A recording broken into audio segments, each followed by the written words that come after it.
Hi, my name is Mylene Davis, and today I'm going to do my speech on protecting yourself from credit card fraud and identity theft. So according to the Federal Reserve Bulletin from December 2013, by offering consumers both a means to pay for goods and services and a source of credit card to finance such purchases, credit cards have become the most widely used instrument in the United States. So we use credit cards to substitute checks and cash. We make purchases not only at retailers but also online. We've heard it in the news and over the course of the year that retailers' point-of-sale systems and the internets are being hacked by malicious malware, and customer credit cards and personal information have been stolen. We're all susceptible to credit card and debit card fraud, which can also lead to identity theft.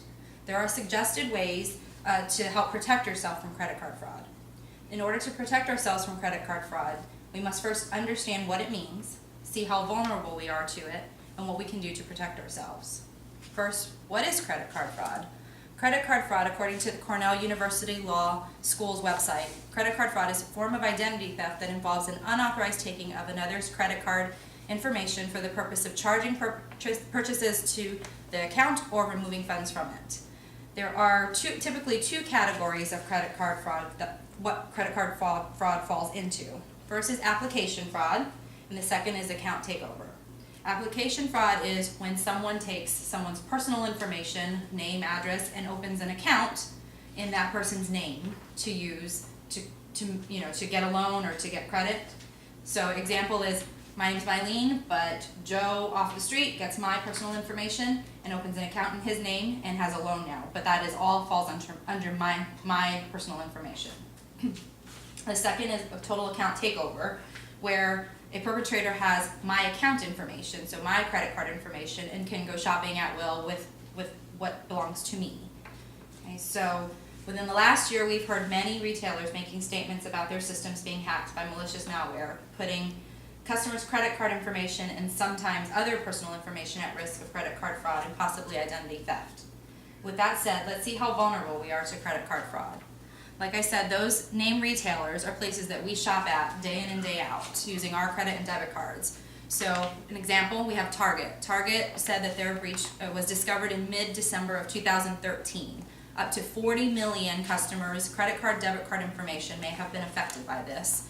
And up to 70 million customers' personal information, such as their name, address, and email addresses and such, may have been affected. It's a lot of people. Michaels, in January of 2014, they had a data security attack that was confirmed. Approximately 2.6 million cards may have been affected.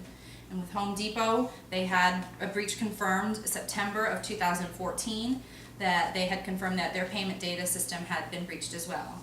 Again, showing us how vulnerable we are to credit card and debit card, fraud, because these are places that we shop at using our debit credit card, not even thinking twice about it.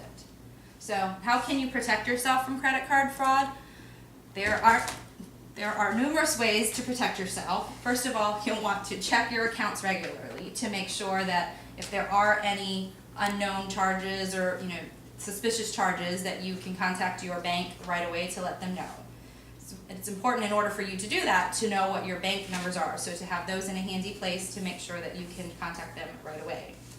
You can also use different online systems to protect yourself. We have services such as LifeLock and Trusted ID. These are protection services and credit monitoring services that you can log in, you can sign up with them. There is a fee attached to it, but you can sign up with them and they monitor your identity and your credit card information. And you log on to their websites and they give you new alerts if there's anything going on with your accounts. Also in 2016, the government is going to be requiring an implementation of a new credit card technology that will decrease fraud and increase financial protection for consumers. So it is important to help protect yourself from credit card fraud and identity theft, but also know what to do should it happen to you. Today we talked about what credit card fraud is, how vulnerable we are to it, and how we can protect ourselves from it. Like me, I'm sure most of you use your debit and credit cards on a daily basis. It's a part of everyday life that can cause us to be vulnerable to the evils of malicious hackers and those looking to cause fraud. If you take the actions I spoke of and to help protect yourself from these acts, you can use your credit cards and debit cards without living in fear. Thank you.